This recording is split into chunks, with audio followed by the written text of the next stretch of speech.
नमस्कार दोस्तों, guide of math में आप लोगों का बहुत बहुत स्वागत है। मैं हूं आप लोगों का दोस्त अभिषेक और चलिए दोस्तों बात करते हैं आज नंबरिंग से रिलेटेड पॉइंट्स की। अब नंबरिंग से रिलेटेड पॉइंट्स की मैं अगर बात करूं तो आपको काफ़ी सारे पॉइंट्स मिल सकते हैं नंबरिंग से रिलेटेड। चलिए एक बार चलते हैं और मैं आपको बताता हूं वाउचर की नंबरिंग से रिलेटेड बहुत सारे ऐसे पॉइंट जो शायद आपको पता भी होंगे और शायद आपको नहीं भी पता होंगे। तो वीडियो को कंप्लीट जरूर देखिएगा ताकि आप लोग को पूरी जानकारी मिले नंबरिंग से रिलेटेड, यानी कि वाउचर नंबरिंग से रिलेटेड। इसके लिए आपको करना क्या होगा, इसके लिए आपको जाना होगा वाउचर नंबरिंग के लिए आपको यहां पर जाना होगा ऑल्टर पर, और ऑल्टर पे वाउचर टाइप पर आइए। और जैसे कि आप लोग जानते हैं कि जब आप सेल्स बिल बनाते हैं, यानी आप लोग किसी को सेल कर रहे होते हैं, तो आपको मैन्युअली खुद बिल बनाना पड़ता है। तो यहां पर आप सेल्स पर आइए और सेल्स पर आप देखिए यहां पर आप लोगों को ऑप्शन मिलता है सबसे पहले ऑटोमेटिक का। तो ये तो आप जानते ही होंगे कि ऑटोमेटिक में सिंपल होता है, अपने आप ही वो नंबरिंग आ जाती है। जैसा कि मैं अगर इसे ऑटोमेटिक कर देता हूं और फिर मैं आपको बताता हूं कि ऑल्ट जी में एक बार मैं आपको वाउचर पे लेके चलता हूं सेल्स के, और अब आप देख सकते हैं वहां पर मेरे को 1 दिखाई दे रहा है। जैसे ही मैं ट्रांजैक्शन कंप्लीट करूंगा तो यहां पर 2 आ जाएगा।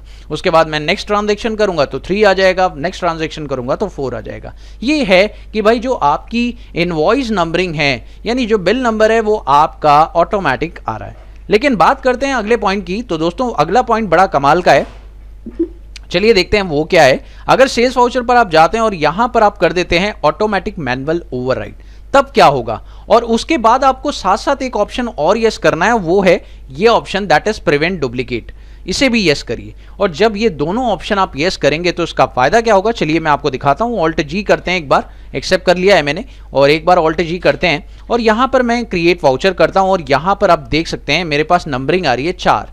अभी 4 क्यों आई, क्योंकि मैं इससे पहले 2 एंट्रीज पहले ही कर चुका था, इसलिए 4 आ रही है। कोई प्रॉब्लम नहीं है, चलिए मैं आपको बताता हूं। यहां मैंने एक इनवॉइस नंबर एंटर किया, दैट इज INV001। आप देखिए दोस्तों, मैं इस एंट्री को पहले पास कर लेता हूं, फिर मैं आपको बताता हूं। तो देखिए मैंने इस एंट्री को पास कर लिया है, और जैसे ही मैंने इस एंट्री को पास किया उसके बाद जो मेरी एंट्री आ रही है वो नेक्स्ट आ रही है अपने आप ही। चेक करिए, INV के बाद जो नेक्स्ट एंट्री आ रही है वो वाउचर नंबरिंग अपने आप आ रही है। अब आप चेक कर सकते हैं यहाँ पर वाउचर नंबरिंग 4 आ रही है, क्योंकि मैं इससे पहले 3 वाउचर चढ़ा चुका हूँ, इसलिए मेरे पास सामने 4 एंट्री आ रही है, चौथी एंट्री है। अब आप यहाँ पर अगर आप INV लिखकर 001 लिखेंगे, चलिए देखते हैं एक बार, INV/001 लिखेंगे तो ये मेरे को एक मैसेज देगा, that is duplicate voucher numbering. क्योंकि मैंने यहाँ पर आपको मैं दिखा देता हूँ कि मैंने यहाँ पर सेल्स वाउचर के अंदर ये नंबरिंग करने के साथ साथ मैंने एक ऑप्शन यस किया था, दैट इज प्रिवेंट डुप्लीकेट। यानी इसको पता चल जाएगा कि अगर आपने कोई डुप्लीकेट एंट्री की, डुप्लीकेट वाउचर नंबरिंग या डुप्लीकेट इनवॉइस नंबर डाला, तो आपको ये बता देगा, मैसेज दे देगा कि भाई आपने डुप्लीकेट नंबर डाला हुआ है। तो ये बड़े कमाल की चीज़ है, आप लोग इसे यूज़ कर सकते हैं। अपने बिल बनाने से पहले ही आपको ये काम करना है, ये ध्यान रखिएगा, अदरवाइज आप लोगों का ये फीचर एक्टिवेट नहीं हो पाएगा। प्रिवेंट डुप्लीकेट का ऑप्शन सिर्फ एक ही बार एक्टिवेट होता है, जब तक आप सेल्स का बिल नहीं बनाते हैं आप इस ऑप्शन को यस कर सकते हैं। सेल्स का बिल बनाने के बाद आप इस ऑप्शन को एक्टिवेट नहीं कर सकते हैं, तो ये ध्यान रखिएगा। चलिए बात करते हैं बहुत ही अमेजिंग और नेक्स्ट पॉइंट की, जिसका नाम है मैनुअल। अब मैनुअल में क्या है कि मैनुअल में आपको नंबरिंग दिखाई ही नहीं देगी। चलिए एक बार देख देते हैं, कंट्रोल ए करते हैं और इस बार वापस से ऑल्ट जी करके चलते हैं एक बार क्रिएट वाउचर पर, और यहां पे देखिए अब आपको कोई भी नंबरिंग वहां दिखाई नहीं दे रही। इसका मतलब आपकी जो नंबरिंग है वो ऑटोमेटिक नहीं है, अब आपको यहां पर मैन्युअली एंटर करनी पड़ेगी। यानी आपका कर्सर डायरेक्टली जब भी आप सेल्स वाउचर खोलेंगे तो वहां पर सबसे पहले आएगा, ताकि आप नंबरिंग डाले बिना जाए ना, यानी आप नंबरिंग भूलेंगे नहीं। इस केस में अगर आप मैनुअल लिखते हैं तो यहां पर आपको बिल नंबर डालना ही पड़ेगा, तो इट्स मैंडेटरी, आपको यहां पर मैनुअल लेना चाहिए बेटर। तो ये ध्यान रखिएगा, मैनुअल एक अच्छा तरीका होता है अगर आप लोग के पास खुद के बिल नंबर है, खुद के इनवॉइसेज हैं और खुद की नंबरिंग है, तो यहां पर आपको मैनुअल लेना चाहिए, मैं आपको सजेस्ट करूंगा। लेकिन दोस्तों इसके अलावा भी बहुत सारे फीचर्स हैं, चलिए एक बार देखते हैं और कौन सा फीचर है जो मुझे काफी फायदा दे सकता है। तो चलिए एक बार चलते हैं इस पर, और इसके बाद आपको एक बहुत ही बढ़िया फीचर दिखेगा, that is the multi user auto. ये क्या है चलिए आपको बताते हैं। मल्टी यूजर ऑटो करने पर आपको क्या एडवांटेज मिलने वाला है, आइए दिखाता हूं मैं आपको। जैसे ही आप ये करेंगे उसके बाद आपको यहां पर करना है ऑल्ट जी, और ऑल्ट जी करने के बाद मैं चलता हूं क्रिएट वाउचर पर। अब देखिए वहां पर आ रहा है ऑटो 2। अब ये 2 क्या है समझ में नहीं आया, यानी आपने अभी सेल्स का दूसरा वाउचर बनाया, इसीलिए आपको दिखा रहा है कि ऑटो, यानी आपने पहला वाउचर बना लिया है, अब दूसरे वाउचर के लिए वो कह रहा है कि भैया दूसरा नंबर डाल दिया गया। चलिए एक बार इसको एंटर करते हैं और फिर मैं आपको दिखाता हूं क्या हो सकता है। जैसे ही आप कोई भी नंबर ऑफ वाउचर एक्सेप्ट करते हैं तो इसके बाद आप देख सकते हैं यहां पर आपको ऑटो है, इसका मतलब आप यहां पर कुछ लिख तो नहीं सकते, वाउचर नंबरिंग आपकी ऑटोमेटिक आ रही है। लेकिन अब इसका फायदा भी है आपके पास, आपको मैं दिखाता हूं ये क्या एडवांटेज है इसका। यहाँ पे शर्ट लिया और क्वांटिटी डाल दी हमने कुछ भी, और यहाँ पर हमने इसे सेल्स अकाउंट लेने के साथ साथ इसे नो कर दिया है, और अब इसे एक्सेप्ट करते हैं और ई वे बिल का ऑप्शन नो करते हैं। और जैसे ही नो किया आप देखें आपके पास एक मैसेज आ रहा है voucher save with voucher number 4। आप देखें आपको साफ साफ ये मैसेज भी दिख रहा है कि वाउचर नंबर जो वाउचर सेव हुआ है उसका वाउचर नंबर 4 है ना। तो ये आपको दिखा भी रहा है, ये आपको बहुत ही कमाल की चीज लगेगी। चलिए इसको और अच्छी तरह से यूज करना चाहते हैं तो एक बार एस्केप करते हैं और यहां पर वापस आते हैं सेल्स के ऊपर, और यहां पर अब आपको एक बहुत ही बढ़िया ऑप्शन मिलेगा that is called the advance configuration का। जैसे ही आप इस ऑप्शन को यस करते हैं उसके बाद आपको यहां पर नंबरिंग अपने हिसाब से बनाने का ऑप्शन मिल जाता है। जैसे मान लीजिए कि मैं चाहता हूं कि मेरी नंबरिंग स्टार्ट हो 1 से और जो विड्थ हो नंबरिंग की वो 3 डिजिट की हो, और अगर 3 डिजिट लेना है तो स्टार्टिंग में अगर कोई भी नंबरिंग होगी मान लो 3 डिजिट की है तो 001 अपने आप आ जाए। तो प्री फिल विद 0 का मतलब है आप चाहते हैं कि स्टार्टिंग के नंबर्स प्री फिल हो जाएं, ठीक है। तो 3 डिजिट आपके स्टार्टिंग में रहेंगे, यानी 3 डिजिट का नंबर रहेगा 001, ठीक है। उसके बाद आप यहाँ कहेंगे कि आप ये जो नंबरिंग स्टार्ट कर रहे हैं वो कौन से महीने से करना चाहते हैं।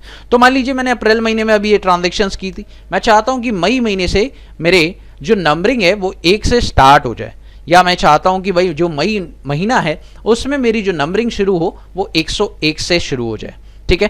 तो ये मैं कर सकता हूं कि 101 से अपनी नंबरिंग मंथली बेसिस पर चेंज करूंगा। तो हर महीने मेरी 101 से नंबरिंग शुरू होगी, या हर वीक होगी, या हर ईयर होगी। तो आप ईयरली भी कर सकते हैं, तो यहां पर मैं ईयरली भी कर सकता हूं, डेली बेसिस पे भी कर सकता हूं, जैसे मैं चाहूं। तो आज मैं डेली बेसिस पे करना चाहता हूं, ईयरली बेसिस पे करना चाहता हूं, जैसे मैं चाहता हूं वैसे हो जाएगा। तो अभी मैं ईयरली बेसिस पे कर रहा हूं और मैं आपको बताता हूं कि मैं यहां पर 1 मई से क्या सेट करने वाला हूं, यानी मैं 001 के आगे क्या लिखने वाला हूं और पीछे क्या लिखने वाला हूं। सपोज करिए मैं जो आगे लिखने वाला हूं वो है मेरी कंपनी का नाम, मान लेते हैं मेरी कंपनी का नाम है GOM, तो मैंने लिख दिया GOM, है ना, गाइड ऑफ मैट। तो गाइड ऑफ मैट मेरी कंपनी का नाम है, मैंने लिख दिया गाइड ऑफ मैट यानी GOM, एंटर। और उसके बाद मैंने कहा कि 1 मई से ही आपका जो पीछे का लेटर है उसमें लिखा जाए, क्योंकि ये फाइनेंशियल ईयर कौन सा है, फाइनेंशियल ईयर है 21-22, तो मैं यहाँ पर लिखूंगा 21-22, ठीक है। उसके बाद एक्सेप्ट कर लेते हैं और एक्सेप्ट करने के बाद कंट्रोल ए करते हैं। अब देखिए दोस्तों अब क्या मैजिक होने वाला है, एक बार क्रिएट वाउचर पे चलते हैं और अब देखें आपको यहां पर दिखाई दे रहा है 005, है ना, 005 दिखाई दे रहा है, क्योंकि आपने अभी ऑप्शन क्या लिया हुआ था ये आपको पता ही होगा। आपने ऑप्शन लिया था दैट इज ऑटो, लेकिन ऑटो में भी आप देखिए आपको यहां पर 005 दिखाई दे रहा है। अब एक बार सेव करते हैं और सेव करते समय क्या होगा आपको देखने को मैजिक मिलने वाला है। चलिए एक बार देखते हैं। शर्ट मैंने लिया और यहां पर क्वांटिटी सेल आउट कर रही, ये लीजिए मैंने क्वांटिटी बेच दी है, और जैसे ही मैं बेचूंगा एक्सेप्ट करूंगा, और जब मैं एक्सेप्ट कर रहा हूं तो मेरे वाउचर का एक नंबर आ रहा है दैट इज 005। वो इसलिए आ रहा है कारण मैंने ये जो वाउचर नंबरिंग डाली है ये मैंने 1 अप्रैल से नहीं, मैंने कहा था कि ये जो वाउचर नंबरिंग मेरे पास आनी चाहिए वो 1 मई से आनी चाहिए। लेकिन अगर मैं यहां पर अप्रैल की जगह मई की डेट डालता हूं, तो सपोज करिए मैं यहां पर 1 मई डाल देता हूं, और अब चेक करते हैं कि अब मेरी नंबरिंग क्या आ रही है। तो जैसे ही मैंने 1 मई की डेट डाली आप देख सकते हैं मेरी वाउचर नंबरिंग अपने आप ही ऑटोमेटिक सिस्टम से सेट हो चुकी है, और ये ऑटो भी चलेगी और ये ऐसे भी आएगी दैट इज नंबरिंग वाइज। आप देख सकते हैं GOM/106/2022 ऐसे आ रही है ना। और अगर अगली एंट्री करेंगे तो GOM/007/107 और 2122 आएगा। तो इस तरीके से आपका ये ऑटोमेटिक भी चल रहा है और एडवांस कॉन्फ़िगरेशन भी इसमें ऑन हो चुका है, जिससे कि आपको काफ़ी बेनिफिट मिल सकता है। तो मेरे ख्याल से आपको जो सबसे लास्ट ऑप्शन था वो काफ़ी अच्छा लगा होगा और आपको यूज़ में भी काफ़ी मज़ा आएगा अगर आप उसे अच्छे तरीके से यूज़ कर सकते हैं। वो कौन सा है मैं आपको बता देता हूँ। तो आपने देखा कि हमने सारे ऑप्शंस यूज़ किए, जिसमें मुझे सबसे बेहतर ऑप्शन जो लगा वो लगा मल्टी यूज़र ऑटो का, क्योंकि इसमें दोनों तरह से आप काम कर सकते हैं। आप इसमें एडवांस कॉन्फ़िगरेशन के साथ भी काम कर सकते हैं और इसमें ऑटोमेटिक भी काम हो रहा है। तो बहुत ही अच्छा ऑप्शन है।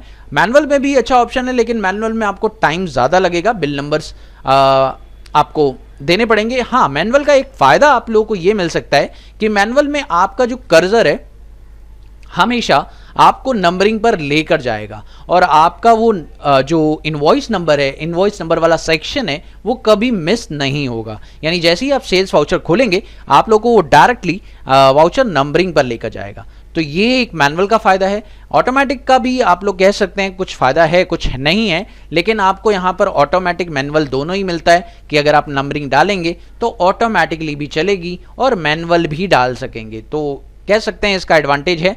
बाकी मेरे को आप लोग कमेंट सेक्शन में ज़रूर बताइए आप लोग को इनमें से कौन सा ऑप्शन नंबरिंग के लिए बेटर लगता है और कौन सा आप रियलिटी में यूज़ करते हैं और अपने काम को आसान बनाते हैं। तो चलिए दोस्तों, मिलते हैं फिर एक नई वीडियो में एक नए कंटेंट के साथ। तब तक के लिए देखते रहिए, सीखते रहिए guide of math channel. Thank you so much for watching this video.